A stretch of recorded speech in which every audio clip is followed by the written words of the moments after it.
2024 헌나6 청구인 국회 피청구인 법무부 장관.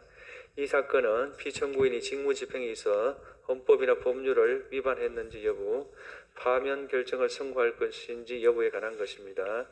먼저 적법 요건에 관하여 보겠습니다. 이 사건 소추 의결서에는 서울 동부구치소 내 구검시설 마련 지시, 삼청동 안가회동, 국회의 자료 제출 요구 거부 관련 각 소추 사유에 대해 다른 사실과 구분할 수 있을 정도의 구체적 사정이 기재되어 있으므로 이 부분 소추 사유가 특정되지 않았다고 볼 수 없습니다.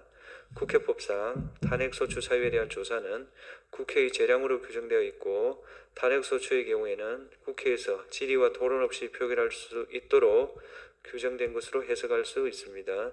국회의 탄핵소추안 의결 과정에서 필요한 법정 절차가 준수되었고, 피소추자의 헌법 내지 법률 위반 행위가 일정 수준 이상 소명된 이상 탄핵소추권이 남용되었다고 할 수 없습니다. 따라서 이 사건 심판 청구는 적법합니다. 다음으로 본안에 관하여 소추 사실별로 차례로 보겠습니다.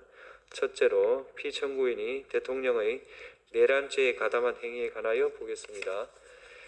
이 사건 기록상 피청구인이 대통령의 비상계엄 선포 결의를 강화하거나 그 실행을 용이하게 함으로써 비상계엄 선포에 가담하였다거나 국회의원 등을 불법 구금하기 위하여 서울 동부구치소 내에 구금시설을 마련하도록 지시함으로써 비상계엄 선포행위의 중요한 실행행위를 분담하였다고 인정할 증거 또는 객관적 자료가 없습니다.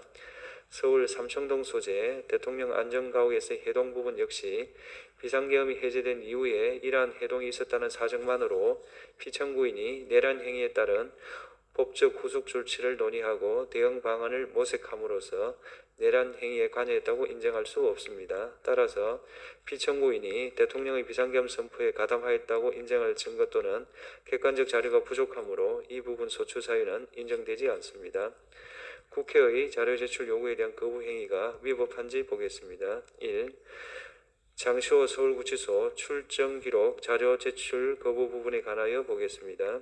피청구인이 국회로부터 제출을 요구받은 자료들은 그 제출 요구의 목적과 관련 있는 자료로 보이고, 수용자의 조사나 출정에 관련한 사항으로서 개인의 사생활에 관한 사항이라고 보기 어렵습니다. 국회에서의 증언 및 감정에 관한 법률 2조에 의하면 자료 제출 요구받은 자는 다른 법률 이유로 제출을 거부할 수 없으므로 공공기관의 정보 공개에 관한 법률 조항을 자료 제출 거부의 정당한 사유로 보기 어렵습니다. 따라서 피청구인의 이 부분 자료 제출 거부는 국회 증언감정법 4조 1항 12조 1항을 위반한 것입니다.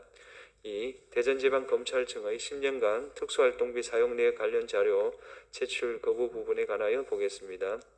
이 부분과 관련한 국회 법제사법위원회의 자료 제출 요구는 제출 요구일인 2024년 9월 27일로부터 3일 전인 2024년 9월 24일 법무부에 송달되었으므로 서류 제출 요구가 늦어도 제출 요구일 7일 전에 송달되어야 한다는 국회 증언감정법이 정한 절차를 준수하지 못하였습니다.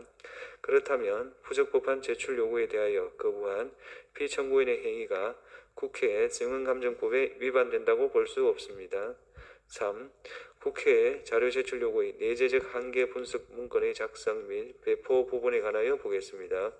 피청구인이 국회의 자료 제출 요구의 내재적 한계 분석 문건을 작성하고 이를 국회의원실에 배포한 사실은 인정되나 이와 같은 문건을 작성 배포한 행위만으로 국회의 특정한 자료 제출 요구를 거부한 행위로 평가할 수는 없습니다. 그렇다면 이 부분 소추 사실은 국회 증언감정법이나 헌법, 정부조직법, 행정기본법 위반에 해당하지 않습니다. 국회 본회의 중 퇴장 행위가 헌법과 법률을 위반하였는지 여부에 관하여 보겠습니다. 당시 피청구인은 법률안에 대한 제2요구의 이유를 설명하기 위해 자발적으로 국회 본회의에 출석하였으므로 국회의 국무위원에 대한 출석 답변 요구를 전제로 하는 헌법 62조 2항 위반이 성립될 여지는 없습니다. 또한 이 사건 기록에 의하면 당시 국회 본회의에서는 제2요구된 법률안에 대하여 질의 토론 없이 바로 표결을 하였고, 피청구에는 표결이 시작된 후 퇴장하였으므로 피청구인의 행위가 국회법 93조를 위반하여 국회의 안건심의권을 침해하였다고 볼 수 없습니다. 국무위원이 국회 본회의에서 표결이 마감될 때까지 퇴장해서는 안 된다는 법령상 의무는 없으므로 피청구인의 행위가 국가공무원법상 법령 준수 의무나 성실 의무를 위반하였다고 보기도 어렵습니다. 마지막으로 피청구인을 파면할 것인지에 관하여 보겠습니다. 피청구인은 장시호 서울구치소 출정 기록 관련 국회의 자료 제출 요구에 정당한 이유 없이 불응함으로써 국회 정언감정법을 위반하였습니다. 그러나 국회로부터 요구받은 자료의 범위가 방대하여 피청구인으로서는 무분별한 자료 공개에 대해 우려하였을 수 있고 피청구인은 사후적으로나마 현장 검증을 통해 일부 관련 자료를 위원들에게 열람하게 하였으며 일부 위원들에게는 문제된 자료를 개별적으로 보고하기도 하였습니다. 이러한 사정을 종합하면 피청구인이 법 질서를 무시하거나 이에 역행하고자 하는 적극적 의도로 법률을 위반하였다고 보기는 어렵습니다. 따라서 피청구인의 파면을 정당화하는 사유가 존재한다고 볼 수 없습니다. 주문을 선고하겠습니다. 탄핵 사건이므로 선고 시각을 확인하겠습니다. 지금 시각은 오후 2시 11분입니다. 주문, 이 사건 심판 청구를 기각한다.